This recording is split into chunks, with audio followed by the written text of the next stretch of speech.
IVF treatments పై 20,000 discount. Doctor consultation మరియు ultrasound scan ను ఉచితంగా అందిస్తున్నారు. 49 అంటే సంతానం, 49 అంటే సంతోషం.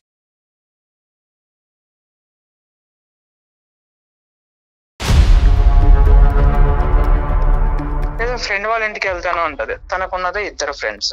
ఆ 2 ఫ్రెండ్స్ లో ఇద్దరికి కాల్ చేసిన అన్నయ్య మా ఇంటికి రాలేదు, అన్నయ్య మా ఇంటికి రాలేదు. ఎప్పుడన్నా ఫాలో అయ్యారు నాన్న? తన్ని ఎక్కడ ట్రాక్ చేశారా? ఫాలో అవ్వలేదు కానీ సార్, ఎప్పుడన్నా టెంపుల్కి వెళ్తా అన్నప్పుడు నాకు ఏదైనా పని పడి వెళ్ళినప్పుడు అక్కడ టెంపుల్లో ఉండదు సార్. మీ డౌట్ ఏంటి నాన్న? అంటే ఇప్పుడు మీరు చేయటానికి మీ లోపల ఉన్న ఇన్నర్ కాన్షియస్ మీకు ఏమని చెప్తున్నారు? నా ప్రాబ్లం ఏంటంటే, ఒకటి నాతో ఏదైనా అన్కంఫర్టబుల్ ఫీల్ ఉండాలి, లేదు 2 తను ఎవరితో అన్నా ఇల్లీగల్ ఉండాలి. సారీ అమ్మ, నీకు సర్ప్రైజ్ చేసాం మేము. నీకు ఏది ముందుగా ఏ కబురు చెప్పకుండా ఫోన్ చేసాము. కానీ మీ భర్త గారు ఉండేటటువంటి సందిగ్ధ పరిస్థితిలో మాకు నీకు డైరెక్ట్గా కాల్ చేయడం తప్ప ఇంకో దారి దొరక్క అలా చేసామమ్మా. ఒక అకేషన్ వచ్చినప్పుడు, అది మ్యారేజ్ అవనివ్వండి, లేదంటే ఏదైనా ఒక ఫంక్షన్ అవనివ్వండి, లేదంటే ఒక ఫెస్టివల్ అవనివ్వండి, ఆ టైంలో నువ్వు ఒక 2 to 3 hours పాటు అతనికి చెప్పే డిసప్పియర్ అవుతున్నావు అంటే అది కూడా చెప్తున్నాను. కాదు డాక్టర్ గారు, అంత చెప్పకూడని ప్రదేశానికి ఏమి వెళ్ళవు కదా నువ్వు. అంత సీక్రెసీ మెయింటైన్ చేయాల్సిన అవసరం ఏంటి? ఫోన్ లో ఎప్పుడన్నా నేను కాల్ చేసినప్పుడు బిజీ వస్తుంది. సో ఆ టైంలో టైం డ్యూరేషన్ ఉంటుంది కదా, ఆ డ్యూరేషన్ టైం నేను ఎప్పుడన్నా ఇంటికి వెళ్ళినప్పుడు చెక్ చేస్తే ఆ డ్యూరేషన్ కాల్ లాగ్సే ఉండవు. నేను మీకు ఒకటి చెప్పాలనుకుంటున్నాను సార్, కానీ నా కాపురానికి మీరు రెస్పాన్సిబిలిటీ ఉంటానంటే. మనసాక్షి నేను చేసుకుని నేను తప్పు చేయట్లేదు అనేటటువంటిది నువ్వు మాట్లాడితే కనుక, నీది 100% తప్పు లేదు అనుకుంటే కనుక నీ కాపురానికి నేను 200% గ్యారంటీ ఇస్తాను. సార్, నేను మా ఆయన దగ్గర ఒక చిన్న విషయం దాచిపెట్టినాను. ఒకవేళ నేను చెప్పినా తను తట్టుకోలేదని బాధ నాకు. నేను ఒక నెంబర్ కు కాల్ చేస్తాను, మీరు మాట్లాడండి, మొత్తం మీకే తెలుస్తుంది.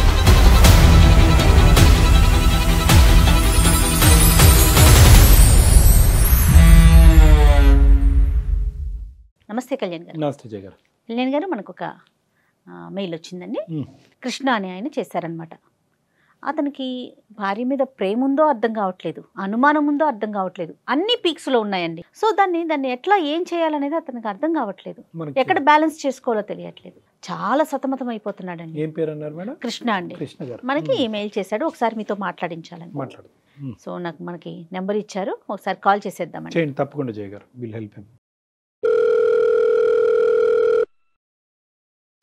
హలో హలో, ఎవరండి? నమస్తే అండి కృష్ణ గారు, నేను జయానండి, అందమైన జీవితం ప్రోగ్రామ్ నుంచి కాల్ చేస్తా ఉన్నాను. మేడం చెప్పండి. బాగున్నారా కృష్ణ గారు? ఏదో ఉన్నాం మేడం, కొన్ని రోజులు ఉంటే తర్వాత ఫోన్ చేయాలంటే నేను ఖచ్చితంగా పిచ్చి హాస్పిటల్లో ఉండాలి. అయ్యయ్యో అట్లా ఏం ఉండదండి. జీవితం ఎప్పుడు ఎత్తు పల్లాలు ఉంటానే ఉంటాయి, కష్ట సుఖాలు ఉంటానే ఉంటాయి. మీ గురించి నేను బ్రీఫ్గా చెప్పాను అంతే, చాలా చాలా తక్కువగా మాట చెప్పాను కళ్యాణ్ గారికి. డాక్టర్ కళ్యాణ్ గారు ఉన్నారు స్టూడియోలో, ఒకసారి మాట్లాడతారా? ఇవ్వండి మేడం. నమస్తే కృష్ణ. నమస్తే సార్. చిన్నపిల్లడు పెద్దోడు ఎంత నీ వయసు? నా వయసు 28 సంవత్సరాలు సార్. 28 years. చిన్న చెప్పినా ఏంటి సమస్య? నేను ఒక అమ్మాయిని లవ్ చేసి పెళ్లి చేసుకున్నాను సార్. 1 year పాటు రిలేషన్షిప్ లో ఉన్నాము. ఆ తర్వాత పెళ్లి కూడా నాకు 1.5 year అయింది. 1.5 year. వేరే ఏ గొడవలు లేవు సార్. పెళ్లి రోజు గాని, బర్త్డే గాని, పండగలు గాని, లేదా సండేస్ టైమ్స్ లో గాని, ఇలాంటి టైమ్స్ లో బయట వెళ్తున్నా అని చెప్పి వెళ్ళిపోతుంది సార్. ఎక్కడికి వెళ్తున్నా, ఎవరితో వెళ్తున్నా తెలియదు సార్. అన్ఎక్స్పెక్టెడ్ ఒక్కతే సార్. నేను డ్రాప్ చేస్తా అంటూ కూడా లేదంట సార్, గుడికి వెళ్తాను అంటది. కానీ గుడికి వెళ్ళి వచ్చేటప్పుడు కనీసం కొబ్బరికాయో, ప్రసాదమో, పువ్వు, పండు, లేదా కనీసం బొట్టు కూడా ఉండదు సార్. లేదా ఫ్రెండ్ వాళ్ళ ఇంటికి వెళ్తాను అంటది. తనకున్నదే 2 ఫ్రెండ్స్. ఆ 2 ఫ్రెండ్స్ లో ఇద్దరికి కాల్ చేసిన అన్నయ్య మా ఇంటికి రాలేదు, అన్నయ్య మా ఇంటికి రాలేదు. సరే, తిరిగి వచ్చిన తర్వాత ఎలా ఉంటుంది ఆవిడ? అంటే మామూలు మంచి మూడ్ లోనే ఉంటుందా? నేచురల్ గా ఇంటి పనులు అవన్నీ చేసుకుని కొద్దిగా ఏమైనా మామూలుగానే ఉంటుంది సార్. కానీ నేను ఆ ఒక్క మాట అడిగితే మాట దాటేస్తుంది సార్, ఏదో ఒక మాట మాట్లాడేస్తుంది. మరి మీరు ఎప్పుడు టైట్ చేయలేదా? అంటే అడిగే పరిస్థితి? స్ట్రిక్ట్ గా కూడా అడిగాను, బట్ ఎప్పుడు కూడా సరే ఒక్కసారి కూడా నాకు ఆన్సర్ ఇవ్వలేదు. నేను అడిగిన క్వశ్చన్ కి అయితే ఆన్సర్ ఇవ్వలేదు. అంటే వేరే ఏదో ఒకటి మాట్లాడేది. 1 year పాటు లవ్ చేస్తున్నటువంటి క్రమంలో ఇటువంటి పరిస్థితి ఎప్పుడన్నా మీకు ఎదురైందా? లవ్ చేస్తున్నప్పుడు అంటే నేను తన 24/7 నా దగ్గర ఉండదు కదా సార్. ఆ టైంలో నేను నా స్వార్థం ఏంటో తెలుసా మేడం, అదే ఒక ఫ్యామిలీ నుంచి వచ్చిన అమ్మాయి అంటే వాళ్ళ నాన్నకి, వాళ్ళ అమ్మకి, వాళ్ళ అన్న తమ్ముళ్ళకి ప్రేమ పంచాలి. అదే ఒక అనాథ అయితే తన ప్రేమంతా నాకే వస్తుంది కదా మేడం. అంతటి స్వార్థపరుని మేడం నేను. చాలా అంటే చాలా 3 jobs మారాను ఇప్పటికి. అంటే ఏంటన్న జాబ్స్ మారడానికి ఏంటి? స్ట్రెస్ వల్ల లేదంటే ఊర్లు స్ట్రెస్ వల్ల సార్, స్ట్రెస్ వల్ల. అంటే అకేషన్ వచ్చినప్పుడు మీరు ఫీల్ అవుతున్నారు, తను ఫీల్ అవుతున్నారు, మీరు అడిగితే అంతే అక్కడతో కట్ ఆఫ్ చేసి మీ ఇద్దరు ప్రయాణం మళ్ళీ సాఫీగా ముందుకెళ్ళిపోతుంది. కాబట్టి ఎప్పుడు కూడా ఈ ఇష్యూ ఒక సీరియస్ మ్యాటర్ మీ ఇద్దరి మధ్యన అవ్వలేదేమో అని అనిపిస్తుంది. మీ లోపల మీరే కుంగిపోతున్నారు. అవును సార్, తను నేను గట్టిగా అడగలేను. పోనీ మీ సైడ్ ఎవరున్నారు నాన్న? అంటే అమ్మాయి సైడ్ తను అనాథ కాబట్టి ప్రేమంతా నాకే కాల్ ఉన్నారు సార్, అమ్మ నాన్న ఉన్నారు. బట్ వాళ్ళకి చెప్తే ఎక్కడ నా వాళ్ళు ఏమనుకుంటున్నారంటే అరే వీళ్ళు సంతోషంగా హ్యాపీగా ఉన్నారు అని అనుకుంటున్నారు. సో వాళ్ళు ఆ భ్రమణాలను బతకనివ్వండి అనేసి నేను వాళ్ళకి ఏం చెప్పట్లేదు. వాళ్ళకి చెప్పి వాళ్ళు నా వాళ్ళు ఎందుకు బాధపడ్డాం. ఎప్పుడన్నా ఫాలో అయ్యారు నాన్న తన్ని? ఎక్కడైనా ట్రాక్ చేశారా? ఫాలో అవ్వలేదు కానీ సార్, ఎప్పుడన్నా టెంపుల్ కి వెళ్తా అన్నప్పుడు నాకు ఏదైనా పని పడి వెళ్ళినప్పుడు అక్కడ టెంపుల్లో ఉండదు సార్. ఈ డౌట్ ఏంటి నాన్న? అంటే ఇప్పుడు మీరు చేయడానికి మీ లోపల ఉన్న ఇన్నర్ కాన్షియస్ మీకు ఏమని చెప్తున్నా? నా ప్రాబ్లం ఏంటంటే, ఒకటి నాతో ఏదైనా అన్కంఫర్టబుల్ ఫీల్ ఉండాలి. ఓకే. లేదు 2 తను ఎవరితో అన్నా ఇల్లీగల్ ఉండాలి. ఎవరి వల్లన్నా ఇబ్బంది పడుతూ నాకు చెప్తే నేనేమన్నా ఫీల్ అవుతానేమో అని అయి ఉండాలి. ఈ మూడిట్లో ఏదని నాకు అర్థం కావట్లేదు. ఎవరన్నా అంటే ఇక్కడ చూడండి, ప్రాబబిలిటీ ఈజ్ వెరీ రేర్. అంటే ఎంత రేర్ అంటే కనుక నిజంగా ఒక ఇల్లీగల్, ఒక అక్రమ సోకాల్ సంబంధం పెట్టుకునేటటువంటి ఆడపిల్ల ప్రతిరోజు కలవాలని పరితపిస్తూ ఉంటుంది. ఒకప్పుడు అలా బయటకు వెళ్ళకపోయినా ఇంట్లో ఉన్నప్పుడైనా ఫోన్లో మాట్లాడటం కానీ, మెసేజ్లు చేయటం కానీ, ఏదో విధంగా ఇంకో మాట్లాడుతూ ఉంటుంది సార్. ఫోన్ లో ఎప్పుడన్నా నేను కాల్ చేసినప్పుడు బిజీ వస్తుంది. సో ఆ టైంలో టైం డ్యూరేషన్ ఉంటుంది కదా, ఆ డ్యూరేషన్ టైం నేను ఎప్పుడైనా ఇంటికి వెళ్ళినప్పుడు చెక్ చేస్తే ఆ డ్యూరేషన్ కాల్ లాగ్సే ఉండవు, డిలీట్ చేస్తాను. నీ వైఫ్ గురించి నువ్వు 1 year పాటు ప్రేమించినటువంటి ఒక అమ్మాయి గురించి ఎంతవరకు నీ మనస్సాక్షి ఆ అమ్మాయికి వేరే ఏదైనా సంబంధం ఉండుండొచ్చని ఎంతవరకు యాక్సెప్ట్ చేస్తుందని? అది ఉందా? అటువంటి ప్రాబబిలిటీ ఉండొచ్చా? అంటే అది చాలా రేర్ సార్.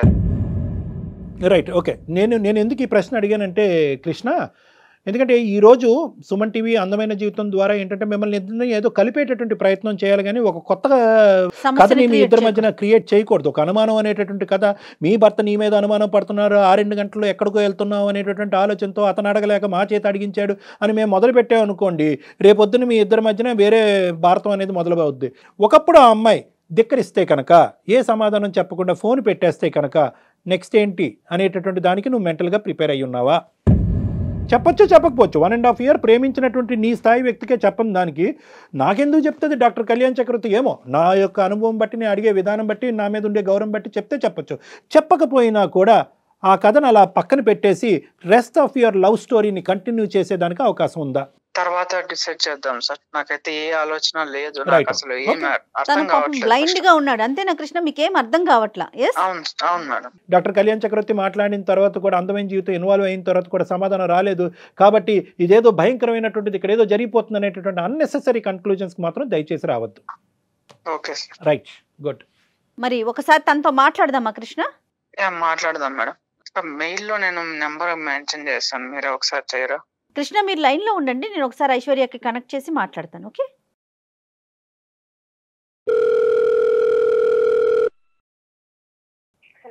హలో ఐశ్వర్య గారు, నమస్తే అండి.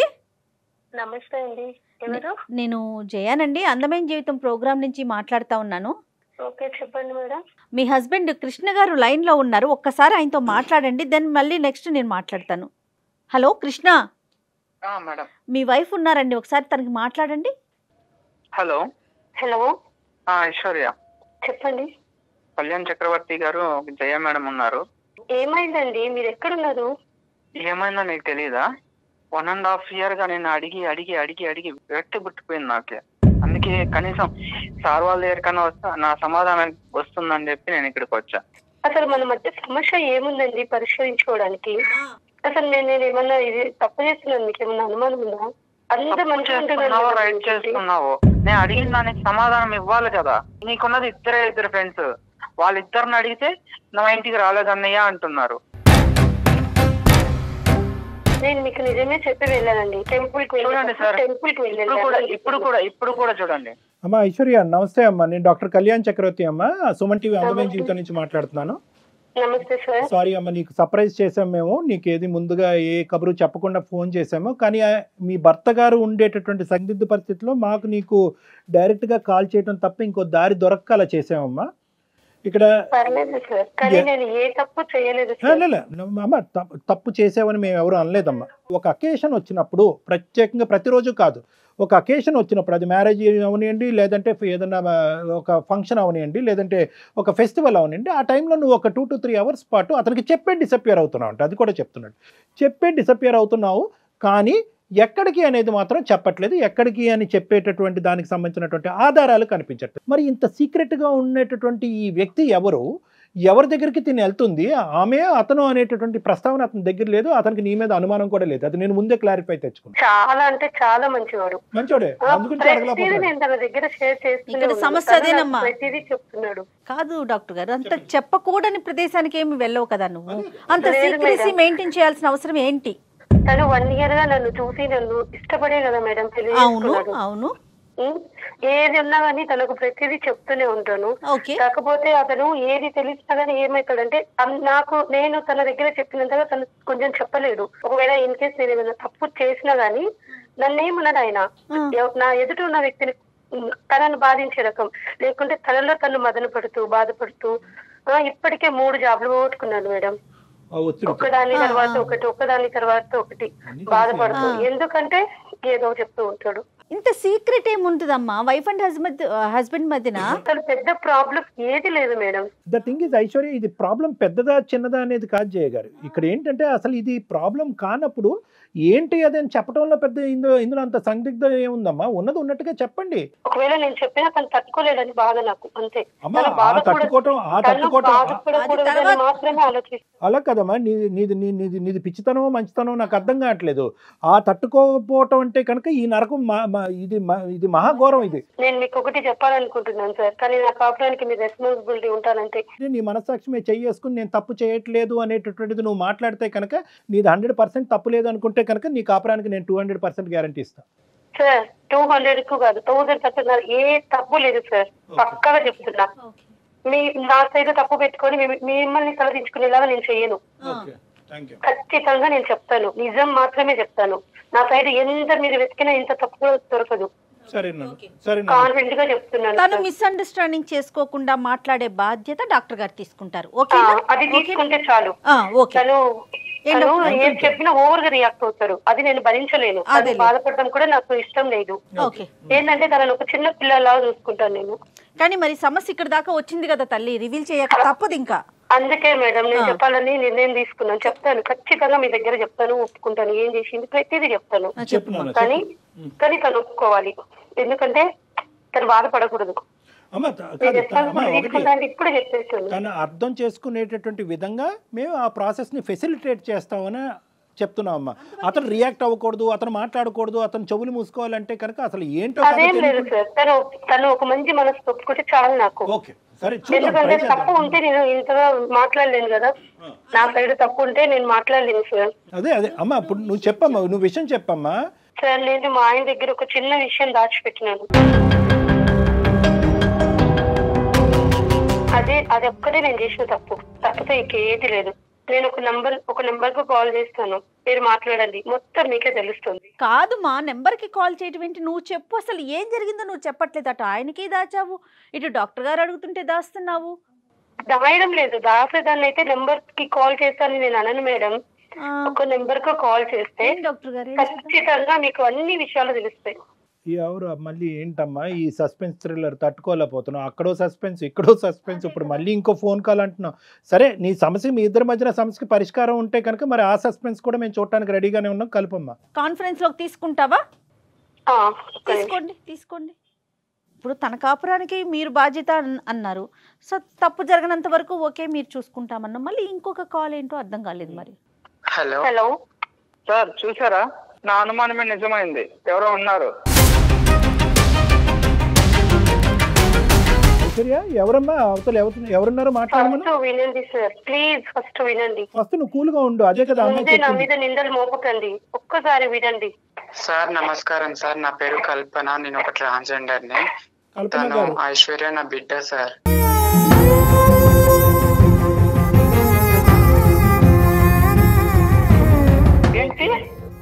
ఐశ్వర్య నా బిడ్డ సార్. అవును సార్. అసలు అర్థం కావట్లేదండి, కొంచెం క్లియర్ గా చెప్పండి. సార్ యాక్చువల్లీ నేను ఒక ట్రాన్స్జెండర్ ని. నేను భిక్షాటానికి వెళ్తుండే రోజు. తను ఐశ్వర్య ఒక బస్ స్టాప్ లో దొరికింది నాకు. 2 years ఉంది తనకి. అయితే నేను తనని ఆ రోజు నేను తీసుకెళ్లి నా దగ్గర పెట్టుకుని 1 నెల రోజులు నేను చూశాను. తన వాళ్ళు ఎవరైనా వస్తారేమో దోలాడుకుంటూ వాళ్ళకి ఇచ్చేద్దాం అనేసి. 1 నెల రోజులు చూసినా కూడా ఎవరు రాలేదు. సో రాకపోవడంతో నేను తనని పెంచుకున్నాను.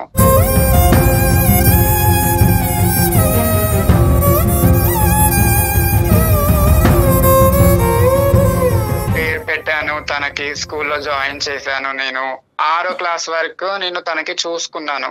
దాని తర్వాత ఒక రోజు నేను వెళ్ళాను తనని స్కూల్ దగ్గరికి. వెళ్తే తను ఎవరు అని తన ఫ్రెండ్స్ అడిగారు, ఐశ్వర్య ఫ్రెండ్స్. అడిగితే తను మా మమ్మీ అని చెప్పడంతో చిచ్చి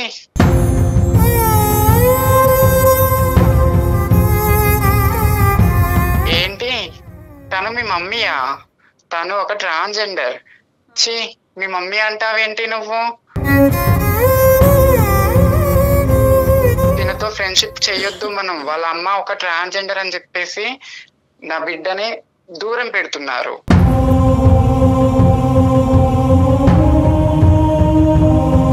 సో నేను అప్పుడే అనుకున్నాను, నా బిడ్డకు ఒక మంచి భవిష్యత్తు ఇవ్వాలి. నేను పడ్డ అనుమానాలు నా బిడ్డకు రాకూడదు అని నేను 6వ క్లాస్ తర్వాత తనని అనాథ ఆశ్రమంలో నేను జాయిన్ చేశాను.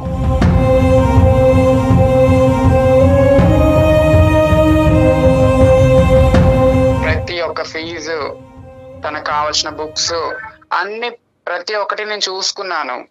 తర్వాత తను ఇట్లా అమ్మ నాకు కృష్ణ అంటే ఇష్టం అని, నన్ను ప్రేమిస్తున్నాడు, నా వెంబటి పడుతున్నాడు అని చెప్పింది. సరేలే నాన్న అని చెప్పి నేను మా ఐశ్వర్యకి తెలియకుండా కృష్ణని నేను ఎంక్వైరీ చేశాను. నా ద్వారా 1 సంవత్సరం ఎంక్వైరీ చేశా కృష్ణని. చేస్తే మంచి పిల్లోడు, మంచోడు, జాబ్ ఉంది, పర్లేదు, నా బిడ్డ హ్యాపీగా ఉంటుంది అని అప్పుడు నేను ఓకే చేశాను. ఓకే చెప్పాను నేను తనకి. సరే నాన్న చేసుకో, నువ్వు హ్యాపీగా ఉండు అని చెప్పి పెళ్లి చేశాను. తన పెళ్లి అప్పుడు కూడా నేను ఎక్కడో గుంపులో ఉండి నేను చూశాను.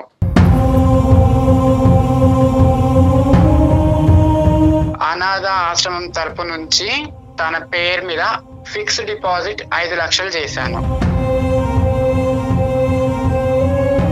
కాదమ్మా, ఇప్పుడు ఇది ఓకే. ఇంతవరకు మీరు చేసినటువంటి ఒక వెనక నుండి ఒక తల్లి కూడా చేయనటువంటి త్యాగం ఒక పెద్ద మనసుతో మీరు చేశారు. దానికి మేమందరం కూడా హ్యాట్స్ ఆఫ్.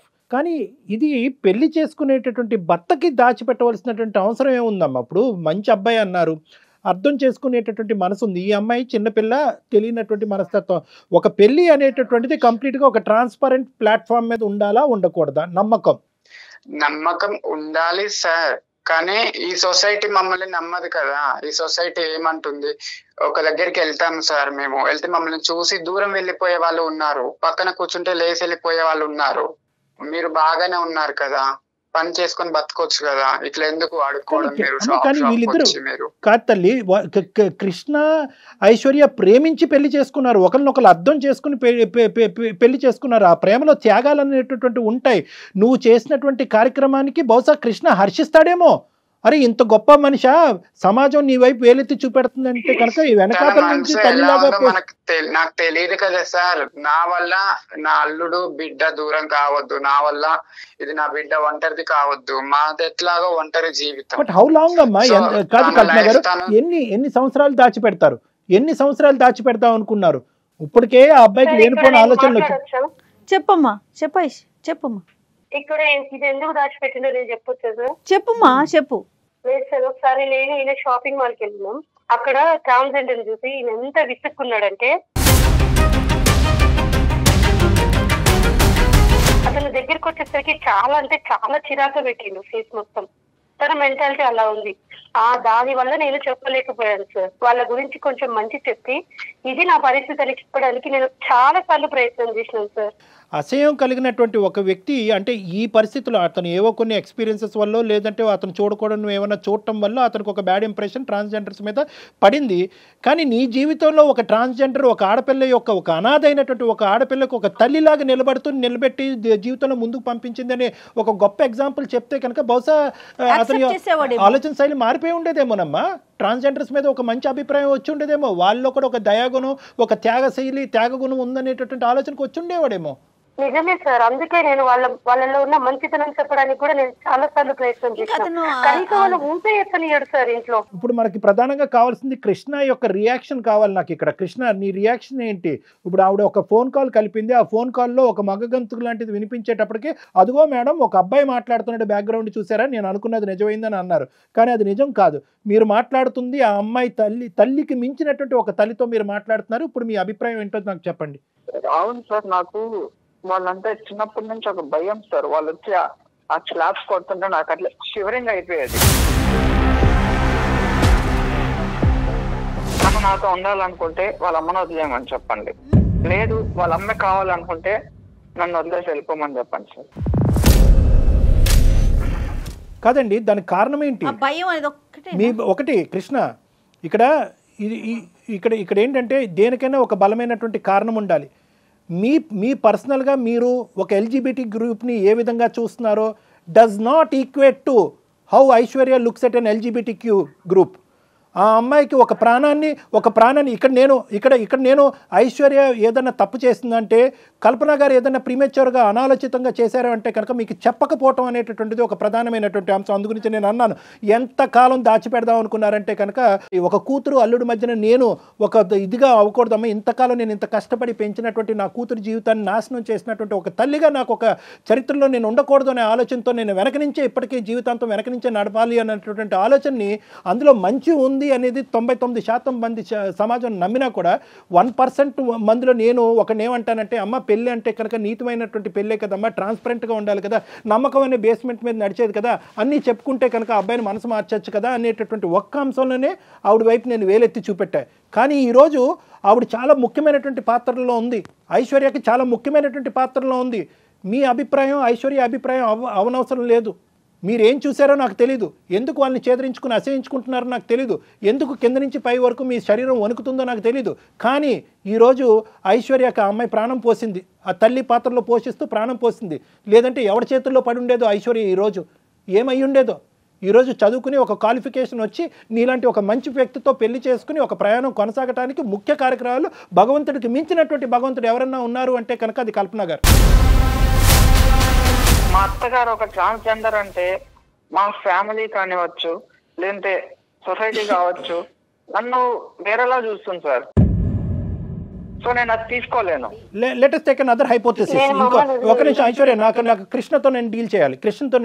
కృష్ణ మీద నాకు కోపం లేదు. కృష్ణ కన్ఫ్యూజన్లో ఉన్నాడు కాబట్టి కన్ఫ్యూజన్ క్లారిటీలోకి తీసుకురావాల్సిన బాధ్యత నా మీద ఉంది. ఎందుకంటే మీ కాపురాన్ని నిలబెడతానని నేను ప్రామిస్ చేసిన తర్వాత నువ్వు కల్పన గారికి ఫోన్ కలపడం జరిగింది. కృష్ణ, ఒకప్పుడు ఈ అమ్మాయిని పెంచి ఈ స్థాయి వరకు తీసుకొచ్చినటువంటి వ్యక్తి కల్పన గారు ఒక ట్రాన్స్జెండర్ అనేటటువంటి అంశం మీరు గాఢంగా ప్రేమించుకుంటున్నటువంటి ఆ సంవత్సరంలోనే బహుశా ఐశ్వర్య వచ్చి నీకు చెప్పుంటే కనుక అప్పుడు ఏమని ఉండేవాడివి?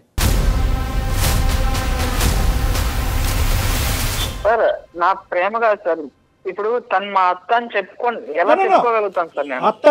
అత్త కాదు ఎవరు కాదు. ఈ అమ్మాయి ఈరోజు ఇది దాచిపెట్టకుండా మీరిద్దరు ప్రేమించుకున్నటువంటి క్రమంలో మన ప్రేమను నువ్వు యాక్సెప్ట్ చేసావు. మన ఇద్దరు ఇంత గాఢంగా ప్రేమించుకుంటున్నాం, మన ఇద్దరు ముందుకెళ్ళి పెళ్లి చేసుకోబోతున్నాం. అయితే నీకు ఒక ముఖ్యమైనటువంటి అంశం చెప్పాలి. నా తల్లికి మించినటువంటి తల్లి నా జీవితంలో ఒక ట్రాన్స్జెండర్ ఉంది, ఆవిడే కల్పన అనేటటువంటి అంశం నీకు చెప్పుంటే నువ్వు ఈ ప్రేమ నుంచి విత్డ్రా అయిపోయి ఉండేవాడా? నీకు నాకు పచ్చి అని ఉండేవాడువా? సార్ అప్పుడైతే ఏమో తెలియదు సార్, ఇప్పుడైతే నేను యాక్సెప్ట్ చేయలేను సార్. మా ఇంట్లో వాళ్ళకి నేనేం చెప్పుకోవాలి సార్? ఒకటి మీ ఇంట్లో వాళ్ళకి ఏం చెప్పాలి అనే ముందు నీ మనస్సాక్షికి ఏం చెప్తావు అనేటటువంటిది ముఖ్యమైనటువంటి అంశం. మీ ఇంట్లో వాళ్ళకి చెప్పి నువ్వు ఐశ్వర్యాన్ని లవ్ చేయలేదు, గుర్తుపెట్టుకో. నీ మనసుకు నచ్చింది కాబట్టి ప్రేమంతా నాకే ఇవ్వాలి అనేటటువంటి ఆలోచనతో ప్రత్యేకంగా ఒక అనాథాశ్రమంలో ఉండేటటువంటి అమ్మాయిని ప్రేమించుకోవాలనే వెనకతలు నీకు ఉండేటటువంటి ఒక మంచి ఉద్దేశం ఈరోజు చెడగొట్టాలనేటటువంటి ఆలోచనతో ఉండొద్దు. ఎందుకంటే నీ మనస్సాక్షిలో ఉన్నది ప్రధానమైనటువంటి అంశం ఎవరంటే కనుక ఐశ్వర్యకి నచ్చినటువంటి అందరి వ్యక్తులు కూడా నువ్వు ప్రేమించాలి, అందరి వ్యక్తులు కూడా నీ మనుషులు అవ్వాలి కాదా? వాళ్ళు ఎవరైతే ఏంటి, ఏ జెండర్ అయితేనేంటి, వాళ్ళు ఏమైనా శాపగ్రస్తురా? ట్రాన్స్జెండర్స్ అంటే శాపగ్రస్తులా? వాళ్ళ కర్మకాలికి అలా మారారా? వాళ్ళకి దిక్కులేక అలా మారారా? వాళ్ళు మనుషులు కాదా? కృష్ణ, మీకు తెలుసో లేదో చాలా ఉన్నతమైన స్థానాల్లో ట్రాన్స్జెండర్స్ ఉన్నారండి ప్రజెంట్. ఇక్కడ ముఖ్యంగా గుర్తుపెట్టుకోండి, మీ మనస్సాక్షి ఐశ్వర్యను ఎంత యాక్సెప్ట్ చేస్తుందో కల్పన గారిని కూడా అంతే యాక్సెప్ట్ చేస్తుందా లేదా అనేటటువంటిది ఫస్ట్ జీర్ణించుకోండి. దాని తర్వాత మీ పేరెంట్స్కి ఎలాగ అది డిఫైన్ చేస్తారు, ఈవిడ ఎంత త్యాగం చేసింది, ఎవరు ఈ ప్రపంచంలో వాళ్ళు మేలా ఫీమేలా, జెండర్ ఐడెంటిటీ వల్ల ట్రాన్స్జెండర్స్ అనేటటువంటి అంశం తీసి పక్కన పెడితే అక్కడ కామన్గా కలిసేటటువంటి చొక్క ఏదన్నా ఉందంటే కనుక అది మానవత్వం. సో కాబట్టి ఏంటంటే మానవత్వం అనేటటువంటి అంశాన్ని మీ పేరెంట్స్ తీసుకెళ్తే కనుక మనసున్న మనుషుల్లాగా వాళ్ళు అది కూడా యాక్సెప్ట్ చేస్తారు. ఇక్కడ కావాల్సింది మానవత్వం. ఒక అనాథ పిల్ల ఒక బస్ స్టాండ్లో ఉంటే కనుక అది కూడా ఏంటి, ఇవిడ వెళ్ళి ఎత్తుకుని కాజేయలేదు ఆ పాపని. 4 నెలల రోజుల పాటు అదే బస్ స్టాండ్లో పడిగాపులు కాసింది. ఆ ఆడపిల్లని, ఆ 2 సంవత్సరాల ఆడపిల్లని తీసుకుని ఆ అమ్మాయిని పావుగా వాడుకుంటూ భిక్షాటన చేయలేదు. ఆ అమ్మాయిని చదివించింది, స్కూల్కి పంపించింది, బట్టలు ఇచ్చింది, అన్ని సదుపాయాలు ఇచ్చింది. బహుశా ఒక కన్నటువంటి ఒక తల్లిదండ్రుల కంటే ఎక్కువగా చూసుకుని, అయ్యో నా వల్ల ఈ ఆడపిల్ల వైపు సమాజం అంతా ఏలు చూపెడితే కనుక ఇలా చీడపురుగులాగా నా కూతుర్ని చూడకూడదు అనేటటువంటి ఉద్దేశంలో తీసుకెళ్ళి తన కడుపును చంపుకుని, మనసును చంపుకుని వెళ్ళి అనాథాశ్రమంలో జాయిన్ చేసింది. అంటే ఏది, ఒక ప్రేమ, ఒక బాండింగ్ డెవలప్ అయిన తర్వాత అనాథాశ్రమంలో పెట్టడం అనేటటువంటి దాని వెనకతలు ఎంత త్యాగం ఉంటుందో ఒక్కసారి అర్థం చేసుకో కృష్ణ. ఈరోజు ఆ అమ్మాయి పడినటువంటి ఆ కల్పన గారు పడినటువంటి ఆ మానసికపరమైనటువంటి క్షోభ ఏది, ఒక ఆడపిల్ల తన దగ్గరికి వచ్చింది, మళ్ళీ సమాజం గురించి నాకు ఆడపిల్ల ఎక్కడ అవమానం ఫీల్ అవుతుందని చెప్పి మళ్ళీ అనాథాశ్రమంకి దారదత్తం చేసింది. ఎంత క్షోభనన్నది, ఎంత బాధ. ఇక్కడ నాకు కావాల్సింది ఏంటంటే మేలా ఫీమేలా ఏది అనేది కాదు, ఒక మానవత్వం అనేటటువంటిది ఇక్కడ గెలిచింది. ఆ మానవత్వాన్ని నువ్వు ప్రేమించాలి. నీ ఐశ్వర్యం నువ్వు ఎంత ప్రేమిస్తున్నావు అదే మానవత్వాన్ని ప్రేమించాలి. మీ పేరెంట్స్కి ఏం చెప్తావు అనేది సెకండరీ, టెరిషరీ, క్వాడ్రపుల్, అది ఇప్పుడు మనం ఆలోచించద్దు. నువ్వు యాక్సెప్ట్ చేస్తున్నావా లేదా, మానవత్వాన్ని నువ్వు యాక్సెప్ట్ చేస్తున్నావా లేదా? అంతటితో వదిలేదండి. కట్న కానుకలు ఇచ్చి పెళ్లి చేసి పంపించింది. ఎవరు చేస్తారు నాన్న, ఎవరు చేస్తారు? మీ పెళ్ళికి వచ్చి కూడా దగ్గరకు వస్తే కనుక ఈవిడ్ని మళ్ళీ ఎలా ట్రీట్ చేస్తారో, ఒక చీడపురుగులాగా ఈ సమాజం ట్రీట్ చేస్తుంది అనేటటువంటి ఉద్దేశంతో చివరి కుర్చీలో కూర్చొని అక్కడి నుంచి సుఖీభవ అనుకుంటూ దీవించినటువంటి మహాపతివ్రత ఆవిడ. ఏం మాట్లాడతారు ఆవిడ గురించి? మనం మాట్లాడటానికి సరిపోతామా?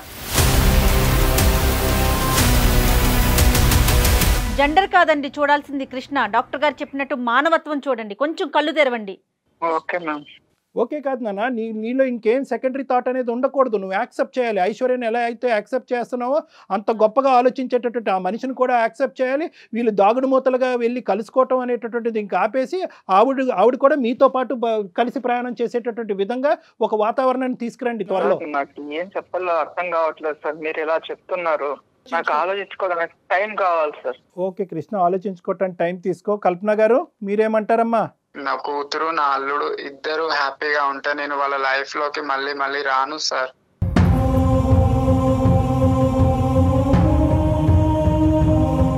నేను ఎక్కడికన్నా దూరంగా వెళ్ళిపోతాను.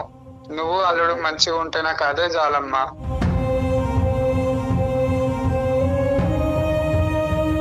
కల్పన గారు మీరు అలా మాట్లాడకండి. ఇలా దొంగతనంగా కలుసుకోవడం అవసరం లేదు. ఇంకటి నుంచి పెళ్లి కాకుండా మీరు ఎలా ఉన్నారో అలానే ఉండండి. Very good very good very good Krishna, thank you. నేను ఇంట్లో వాళ్ళకి నేను ఏదో ఒకటి సర్ది చెప్పుకుంటా. Okay okay. తనని అన్ని సంవత్సరాలు పెంచకపోయింటే తను నా దగ్గరికి వచ్చేది కాదు. సూపర్, మంచి పాయింట్. నేను చెప్పింది అంతా కూడా ఒక లైన్ లో సమరైజ్ చేశాను. మా ఇంకేం మనసులో పెట్టుకోకు, డాక్టర్ గారు మాట్లాడారు కదా, సంతోషంగా ఉండండి. ఓకేనా? Thank you so much madam. Kalpana garu, ఈ సందర్భంగా అంటే వీళ్ళిద్దరితో మాట్లాడిన తర్వాత మీతో కూడా మాట్లాడినాక నిజంగా చెప్తున్నానండి, మీకు మనస్ఫూర్తిగా చేతులెత్తి దండం పెడుతున్నామండి. చాలా చాలా మంచి మంచి పని చేస్తున్నారు సొసైటీ మమ్మల్ని యాక్సెప్ట్ చేస్తే మాకు అంతకంటే ఎక్కువ ఇంకేది లేదు. మీరు మీరు మీరు మీరు ఒక కల్పన గారు, మీరు చేసేటటువంటి మంచి కార్యక్రమాలకి పైన భగవంతుడు అనేవాడు ఎప్పుడు కూడా ఉంటాడు. అతను ఎప్పుడు చూస్తూనే ఉంటాడు. Society acceptance and non acceptance అనేటటువంటిది 100% of the population 100% of the time ఎప్పటికీ మనం సాటిస్ఫై చేయలేం. తొలగిపోవాలి సార్. డెఫినెట్ గా అలాంటి రోజు కూడా వస్తుందండి. అన్ని మంచి కార్యక్రమాలు అన్నీ కూడా కలగలుపుగా ఏదో ఒక రోజు 110% మీ యొక్క గ్రూప్ని అందరూ మనస్ఫూర్తిగా యాక్సెప్ట్ చేసిన మంచి రోజు ఖచ్చితంగా వస్తుంది. చూస్తూనే ఉండండి. Thank you so much sir. Thank you అండి. నమస్తే. నమస్తే అండి. నమస్తే.